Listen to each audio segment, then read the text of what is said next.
Hi, we are going live this morning with Taylor Morgan McPherson, otherwise known as the Sparkle Queen.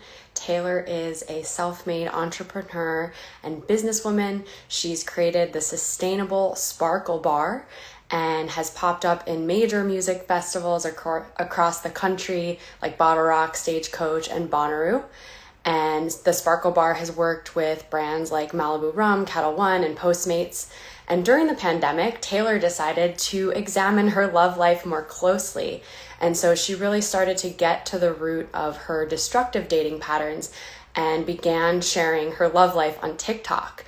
And so we're talking to her today about her mindful dating process and approach. And here she is now. Let's add Taylor.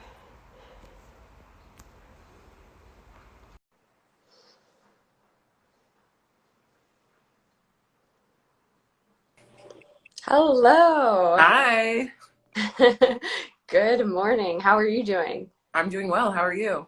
Good. It's good to have you on. I gave a little brief bio about your background and your life as an entrepreneur, but also how you started to share your love life publicly on TikTok. And um, today we're really here to just talk about mindful dating and how you started to really get into tools and resources that helped you have a more conscious and satisfying dating experience. So maybe just give a few words about yourself and your journey, and then we'll dive in. So I'm 30. I live in West Hollywood, California. For the first part of my 20s, I wasn't really focused on dating at all. I was really focused on my career and my job, and but then when I got to the back half of my 20s, I started to realize that I had no dating experience at all. So I kind of threw myself into it head first, but I had no idea what I was doing. And so I had, situationships, bad experiences, and I developed a lot of bad habits that I didn't realize were negative or how big they were impacting my dating life overall. Mm. Um, so this year I took an opportunity to re-examine all of that, to like really look at it from a bigger picture perspective of like, what am I really doing here? Right? Like, why am I experiencing, like, if people have ever experienced dating the same person over and over again? Like, some people are like, oh, like I hadn't had those experiences happen. Mm. And so I really wanted to get to the root of why they were happening.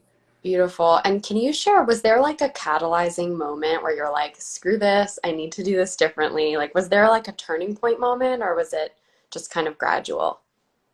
A little bit. Like late last fall, I was going out on a lot of dates. I would say I was like serial dating. Like in one weekend, I would go out on like two, three dates just because, like, I mean, it was that easy to just start swiping with people. But then as things started to get locked down, Mm. and you couldn't go to restaurants, like there was just like a weird air with dating, with like men being like, well, there's nothing that I can take you out to do because everything's closed. But like, Mm. you still want to hang out. And I just like couldn't like handle that energy. And so I was like, I have to shut this all down, right? Like I need to stop allowing this like into my life. I have to completely change and figure out like what to do here. Mm.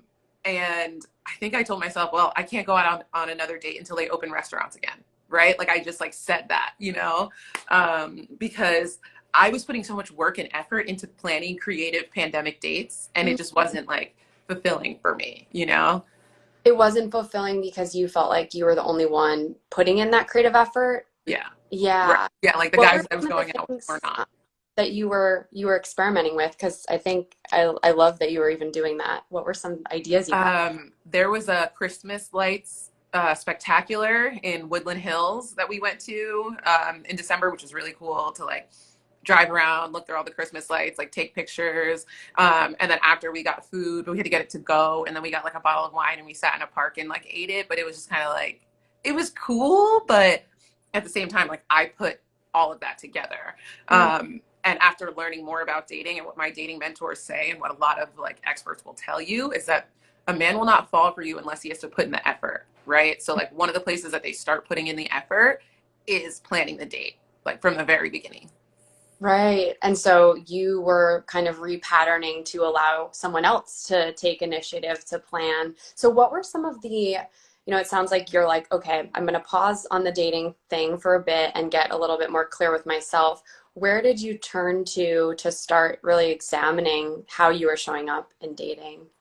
So I read a book called Getting to I Do by Pat Allen, and Okay. it's all about masculine and feminine energy as it relates to the female, right? So like recognizing when you're in your masculine energy, recognizing when you're in your feminine energy, and realizing how to shift that so that you can attract the partner that you want, right? So like you can be a female and still be wanting to be in your more dominant masculine energy, but then recognize that you're going to attract a male that is more on his feminine energy side. And, that works for some people, but for me specifically, that's not what I wanted. Mm, I own a business. I'm a very creative person. I'm, always putting myself out there. I'm on TikTok. I'm constantly in my masculine energy. And all of us, when we're working, we're in our masculine energy.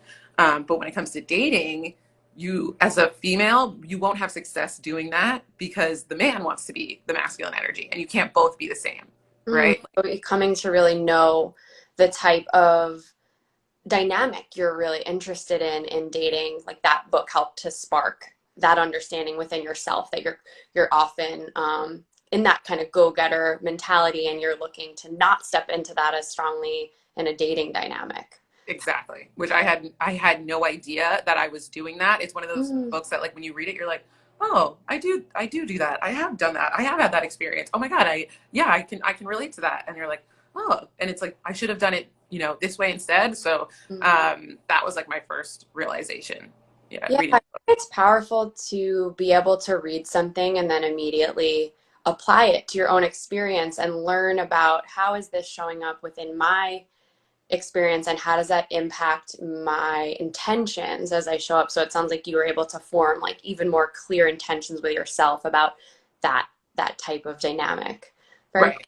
Yeah, what else did you discover along the way in terms of what else like wasn't serving you or what you wanted to bring, more of into your dating life? Um, One of my dating mentors, her name is Crystal Iram. She talks about reality transurfing, which is how we all live on different versions of different lifelines of our own life, right? So, Mm, like, we have our different versions of reality. So, there's one version of your reality this morning where, like, everything ran late and couldn't get it together.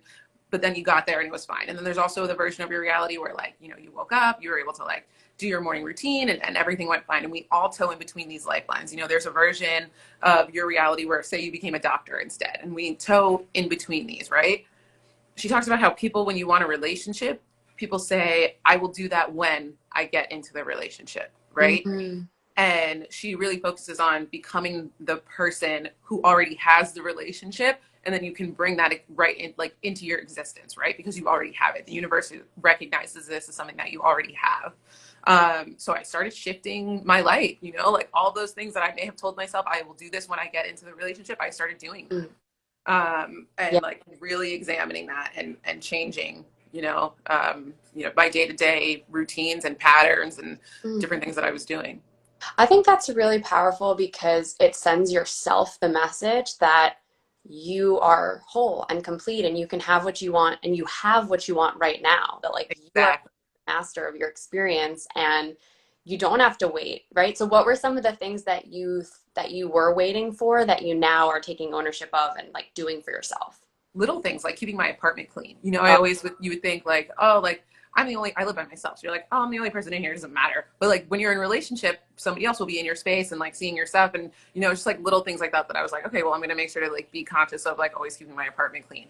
On a larger scale, what I recently had to do in the midst of the summer Mm, is change my social settings, right? Like mm, if I, want to bring in this person, I had to think about like where would I realistically meet this person, or where would I hang out, and what things would I do once I am with this person? Like, am I going to still be going to the same parties and functions that I was going to as a single person? Like, maybe yes. Am I going to still be hanging out with the same, crowds of people that are all like don't want relationships? And I had to really examine that and take a step back from it because I was like, realistically, like they talk about how like you are your surroundings and like the people that you keep around you. So it's like, okay, well, what are they doing? So yeah. I've been shifting that. That's been the most recent piece that I've really been working on is like changing my social circles. Yes, I actually also remember reading something that says like you're the average of the five people you spend the most time with. And it's true because we all impact each other. And so if you're surrounding yourself with people that are kind of helping you accelerate your path and be on your path and be more aligned, like awesome, right? Because whether you're in a relationship, and hopefully the person that you're in a relationship with will also, amplify your path. Mhm. That's an important thing. But whether you're in a relationship or whether you're not, that those relationships are so essential for like well-being and so on. So what sorts of shifts and adjustments have you made in your own social life? Just not going to this like the same parties with people who are like only doing one thing. Like there's certain people who like all they do is party. I mean, I go out to a lot of functions, I hang out, but I mean in LA, going out to parties and functions is networking. But there's a difference between like, going to one style of party with the same people who are maybe not quite in the age range that for one I want to date, or like two that are doing the same things as me. I'm an entrepreneur, so like I like to go to creative events and meet other, people who are doing similar things, but not everybody is. Yeah, well, you're saying something important too, which is like positioning yourself to be amidst people that you would even consider dating. Like you have an idea of the type of person you want to date, and also the kind of person you are. So you're like, well, where do I feel good? And then Right. where you feel good, you'll likely then connect with other people you're going to feel good around, therefore that you might want to date. So that makes a ton of sense. And I think this is often, a misconception where it's like, okay, I can sit and I can ideate or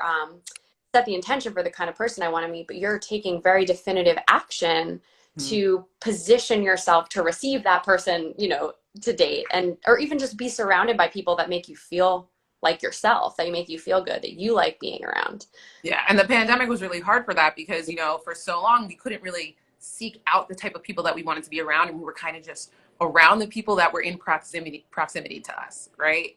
And so I Yeah. kind of realized that, or like people that I just kind of met through people were just kind of around, not necessarily of my own choosing. So I had to like really look at that and be like, okay, maybe, these aren't the people that I need to be hanging out with moving forward. That's really powerful. And it sounds like you're doing a lot of like both reading and processing, but also reflecting and seeing like, okay, how do I apply these things to my life? So what are some ways that you do, what tools do you use to kind of go into that space of reflection on your own dating process? I journal a lot, and my TikTok, right? Like when I make a TikTok about it, it's like I'm telling it back to myself. I even have a few of them like where I'm giving advice, and I have one where I'm talking about like chasing a guy, right? And I'm like, I'm telling you this because I'm telling myself like don't do that. You know what I mean? Don't fall into the trap. It's so easy to do it because you just, you feel like you're taking initiative and you're like, well, I'm a go-getter and I'm gonna, do, get what I want. I'm gonna go after what I want. But like with dating, it just doesn't work that way. And it's like such a disconnect for somebody who is a more dominant woman in everything else they do in their life. I actually did a friend of mine's podcast last night. She's another Black woman, also a Sagittarius. We were resonating with each other so much. She's a little bit younger than me. And I was telling her, I was like, I know you feel like you can't tone that part of you down to date, but I'm telling you, you absolutely can. I love it. It's true. There's something extremely powerful about hearing your own voice processing out loud. I think that's like, whether you're telling a friend or whether you're doing it on TikTok.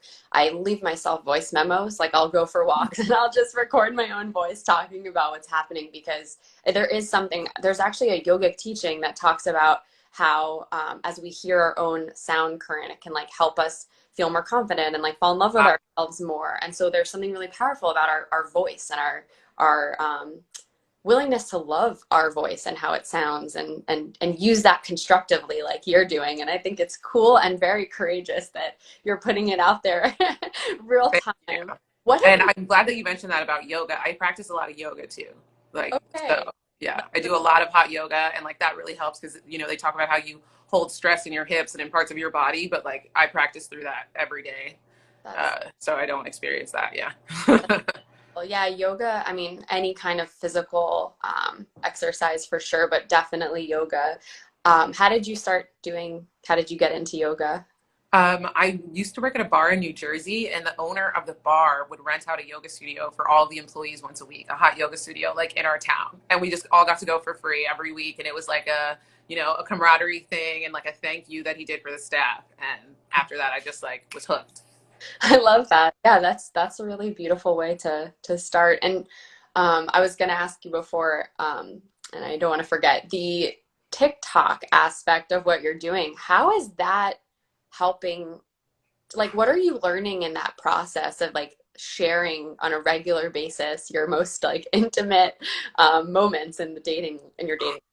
I'm really recently starting to learn like I am putting myself out there, right? Like I am like at first, it doesn't seem like that much. Like as your followers grow, let's say like when I was under 50,000, it didn't seem like as like there was that many people. Sometimes people comment, sometimes they don't. But like as my following continues to grow, I'm at 65,000 now. It's like I'm really opening myself up to let anybody on the internet say whatever they want. Just Mm, give me their opinion about mm, my life, but I'm putting it out there. So they, yeah. do that. And I have to like really understand that and digest that and be like, okay, like if I'm going to do this, I'm going to stand by what I believe in and stand on my platform and share my experiences. But I've also realized that like I have to continue to take my own advice, right? So like Mm, recently on my page, I started to only point out the negative things about the experiences that I was having. And like one of the things that I started at the beginning of the year teaching was to not do that, because then all you do is manifest more of the negative things that you don't want. And I just fell into that my own trap too, just because like, an experience happened, I needed to share it. But then I kind of have carried the wave of like still talking on that same theme. And like now this week I'm shifting that, you know what I mean? Like we're changing the mood for sure. that's a really, really powerful observation because exactly, it's like the more we complain about something, the more of that negativity comes into our own life. And the fact that you learn that real time just from seeing how you felt in doing that, now you can actually shift. That's really cool that it's like operating as this intense mirror in some ways, and you get Absolutely. iterative. Yeah. It's What else? holding me accountable. It's holding you account, like you're holding yourself accountable. It's Yeah. like Yeah. publicly. Yeah, that's really cool. What are you also doing in terms of just protecting your energy? Because when you put yourself out, to just 65,000 people on a regular basis, like knowing how to discern, if anything, to like take in versus just let it all kind of bounce off. What are you doing to take care of yourself? Sometimes I just block people. Like if people are in my comments like crazy and like I look at their page and they don't follow me and they said something I don't like instead of tempting myself to engage, I just block them. Mm, Like my block list is probably so long because I just like at the beginning when I first started, I used to go back and forth with people. And like that sucks so much of my energy. And like I have to understand that the people who do follow me, like they are part of my platform. They understand like it's 97% female, you know what I mean? So I just like feel like I have like my tribe behind me that like appreciates what I'm going through and like appreciates my story, so like the people who are naysayers, like I can just block them out. yeah, I don't have also to hear that. powerful that you're learning firsthand just how to let that bounce off and not to engage in it. Like that's something almost like you don't learn until you get into that position and you're like, nope, not going to engage. It's taking too much of my energy. Mhm. What do you feel? I know you talked about not going into the negative, not engaging in conversation that makes you feel bad. What else are you doing on like the proactive side to kind of keep your energy feeling high vibrational or good? What else are you doing for yourself? Definitely the exercising and then like really keeping my space clean, right? Like that to me, when I can like look out and I don't have to like look at a mess, like that keeps my energy up, right? And I realize when I start to like not have that is when I start to like be more anxious or, worry about the things that I don't like necessarily need to worry about.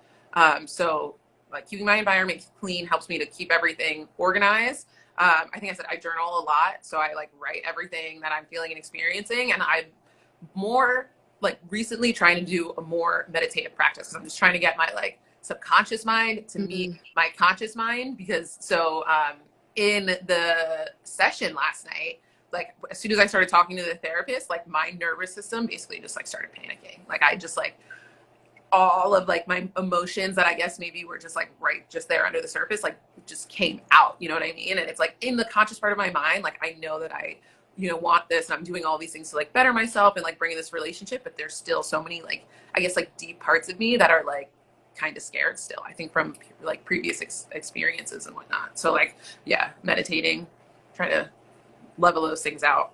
beautiful. Yeah, I'm glad that you were able to have that experience in the session to just feel like you could allow those emotions out. Because it's true, it's if it's not with a therapist or in your own presence, like sometimes just having that safe container to allow all those feelings, that because it is hard to like navigate the things that your heart wants so deeply and then have to be met with just yeah, the ups and the downs of the dating process. It's very it can be very like emotionally tumultuous. So giving yourself the right support system and tools is really helpful. Was there anything in particular about like the session or like what tools the therapist offered that you found really helpful?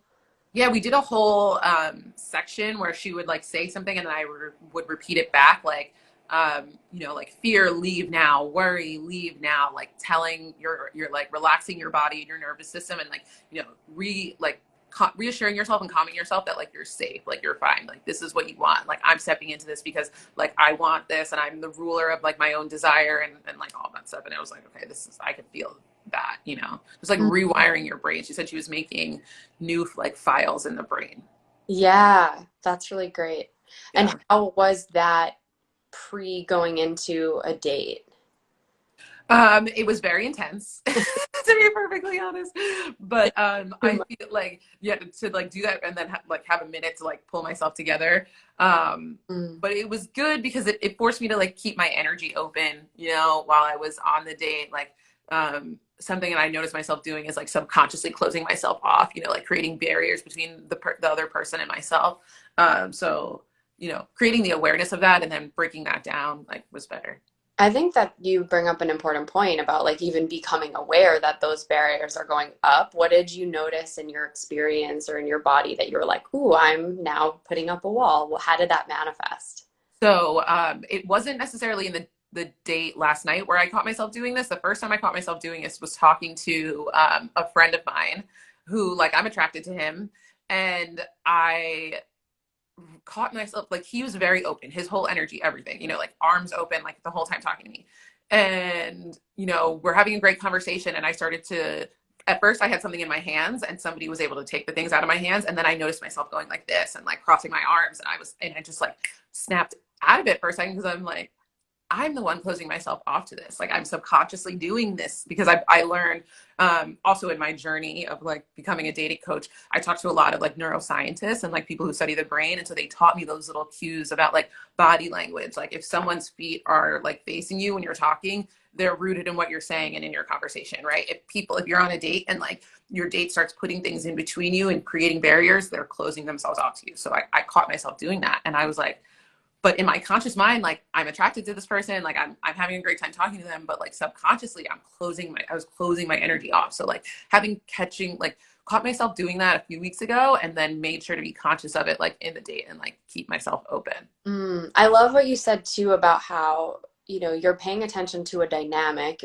What you had learned was saying if someone is doing this, then this is what it means, but you're actually applying it to yourself, which is even more, I think, more useful because yeah, even if we can observe what someone else is doing, we still don't actually know what their experience is, but like we know what our experience is. So it's like, okay, I'm creating barriers. What's going on for me? And like, can I soften? And how did that then work out for you in the conversation or in the dynamic with this friend? So much better. I feel like because I caught myself, like we talked longer than we would have if I, would have been like closing and blocking myself off.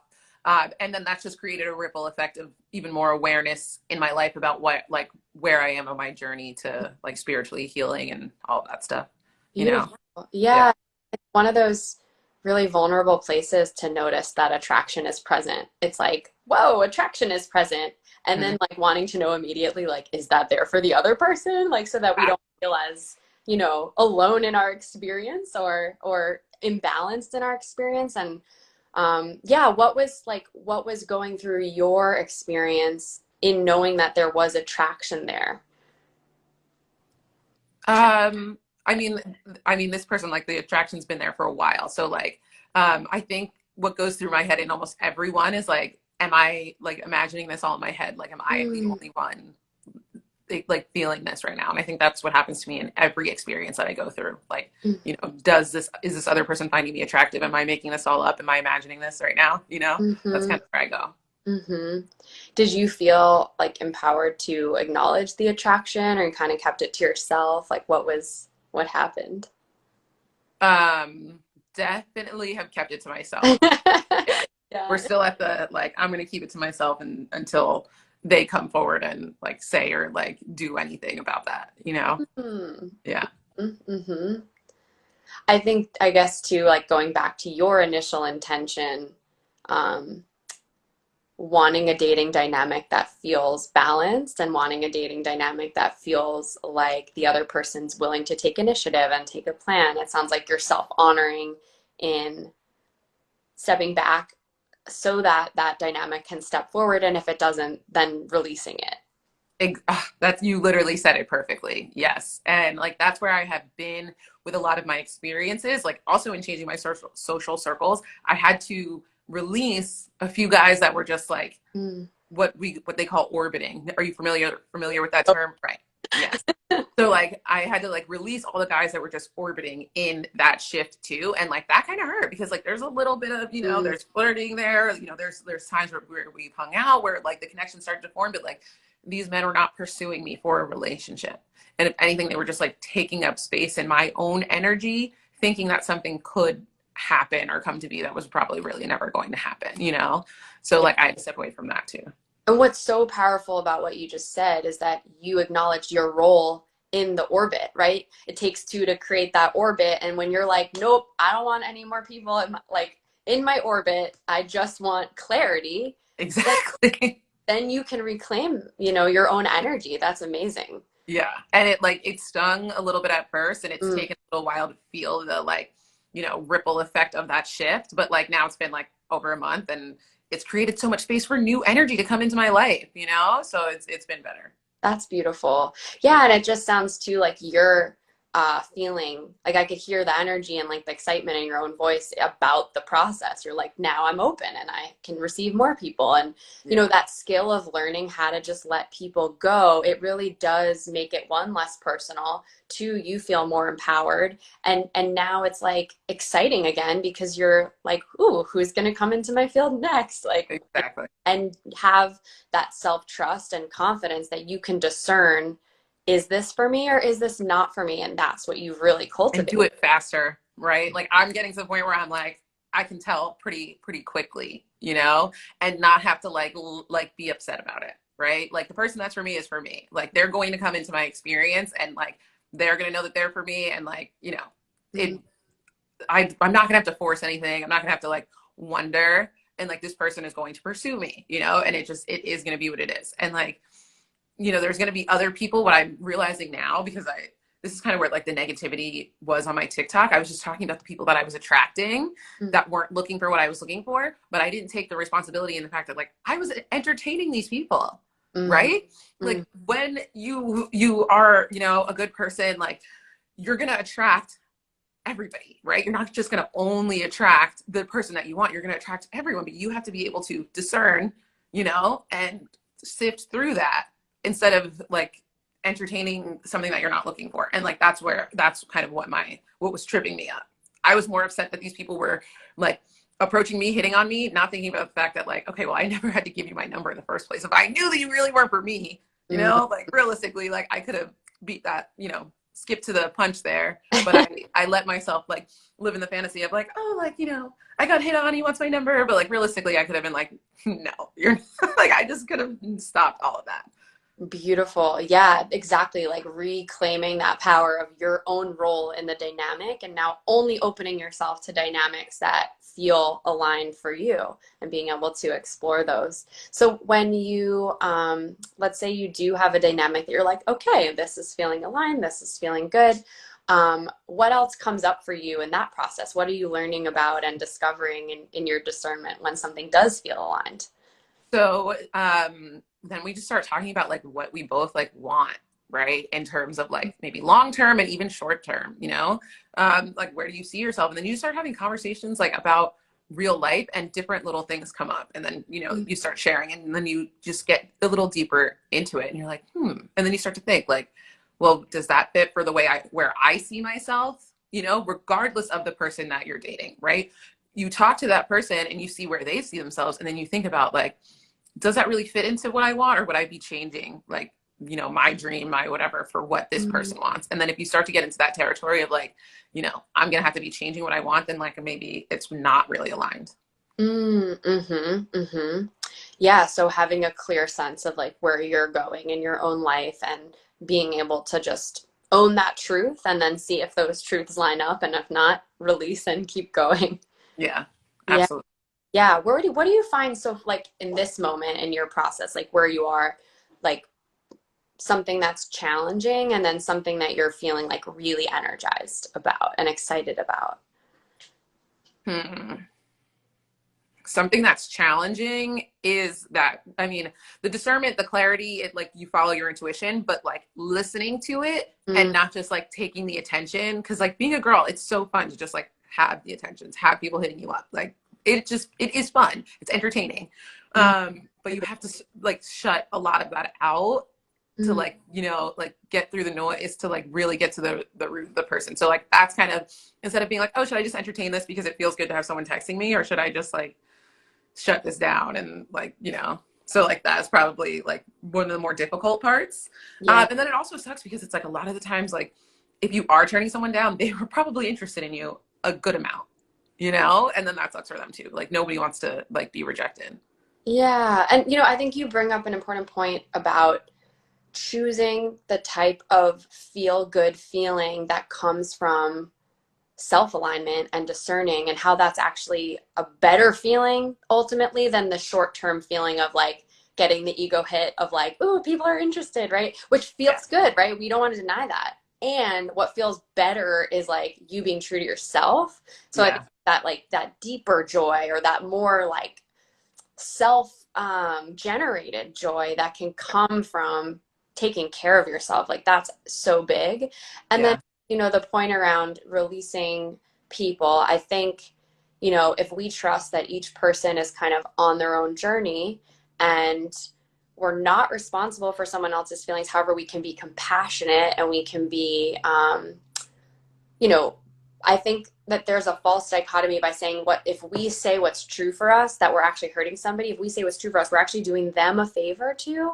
So it's Right. a kinder thing to do, but it is hard to do because yeah, we have to acknowledge that sometimes disappointment might arise when there's a mismatch in intentions. And that's Right. just it just happens in the dating process. But if we can be compassionate to that and not take ownership of it or feel bad for the person, right? The last thing somebody wants is to like feel pitied, you know? Exactly. Yeah. Yeah. If we can just see them as an empowered being and we're like, you're awesome. This isn't aligned eventually, that like that's going to come out. So let's just keep going.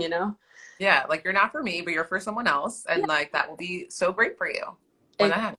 Exactly. And I think the other thing is that like it isn't about the person, it's like about the connection. So And if it's also about yourself, right? Like it's about me and what I ultimately want, yes, right? What I'm creating here. the Yeah. dynamic and the life that you're that you're creating, it is a co-creation. So if you invite somebody into that space, you have to be very discerning about what you want to co-create. So Right. yeah, Yeah. that's big. Awesome. Is there anything else you feel called to share with everyone today about your own journey?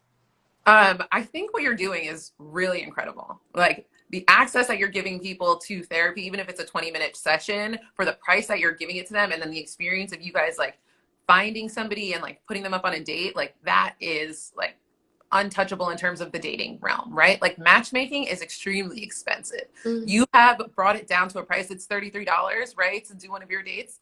That is affordable for everyone. And more people need to hear about this because I just think you just need a big database. And if more people can have access to this, I mean, instead of, okay, people are paying dating apps like $10 a month, $20 a month.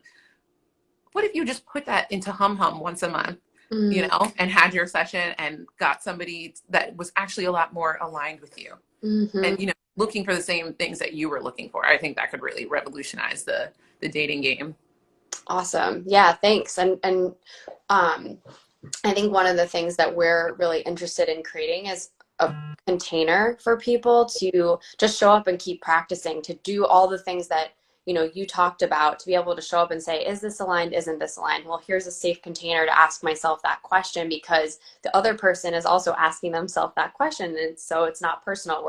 We're speaking the same language, and also a place to just have conversations that can go a little bit deeper and can go a little bit more um, into the stuff that is interesting and playful. I think one of the things that like I've seen so much in dating is that we take ourselves so seriously. And Mm, it's one thing to be, to hold ourselves to a high regard and to be accountable to our desires and the dreams that we're creating and the life we want to live. 1,000%, be focused on that and like bring that levity in and like have fun, because it is a process. And, I think that it could get really tiring if we just see each person that's not aligned as like a waste of time or a failure, instead of just being like, what can I learn from this experience? And like, seeing it as a part of the path and like not yeah. separate from it. Crystal Earham, she also talks about how like each person that comes into your experience, you can like thank the universe for them and realize that that's one step closer to you finding your actual person, right? Mm. And like, they all believe that there's not one specific person for everybody. There's lots of, people out there, but like every single time you experience somebody that wasn't it, you, like you said, you learn from that. And then you can also manifest the positive parts of those people, that like whatever it was that attracted you to them, to be into your, ultimate partner. Yeah, exactly. You can really see like the people that come into your orbit. What is this mirroring back to me about myself? What can I learn? And like, what do I need to show up and practice today, here, now? Is it discernment? Is it presence? Is it compassion? Is it self-compassion? Like, what is it that I need to be um, practicing? And our time is precious. And at the same time, it's like, yeah, being light about it, just trusting too. So. Yeah. Awesome. Well, it was such a joy to talk to you. I'm excited for the path, and everyone should definitely check out your TikTok. I'm gonna post your handle in the chat, and I know you linked your TikTok right in your IG bio.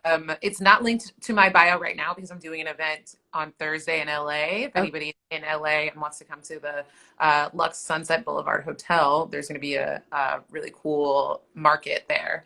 Um, fun. so Okay, yes, I'll put that's that what's in my bio, but my handle is written in my bio, so you can definitely. perfect. There you go. Awesome. Well, we'll definitely keep following your journey, and it was such a joy to get to chat with you. And hopefully, yeah, I'll get to see you while I'm out here in LA, and we can connect. Are Maybe. you in LA right now? Yeah. You already got here. Okay, yeah, absolutely. That would be great. Awesome, awesome, awesome. Well, thanks everyone for tuning in, and thank you, Taylor, for sharing your story and your progress. And yeah, I will put everything in the notes for this IGTV. Thank you. Thanks for having me. Thanks. Bye. Bye.